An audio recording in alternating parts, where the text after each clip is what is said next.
I love being that helping hand. I'm never one to say that I'm going to fix them or I'm going to cure them. I just want to be that helping hand. So working at Winnebago County, when in the Child Protective Services field, there's always a main goal of reunification, which means that we're getting this child back with the family.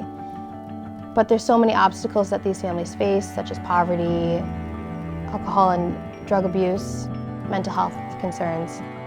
There's so many different elements that put these families in these positions, and I was able to learn and grow from the social work program and from just my hands-on experience that these families have the ability to do it on their own. They just need to be able to get back on their feet.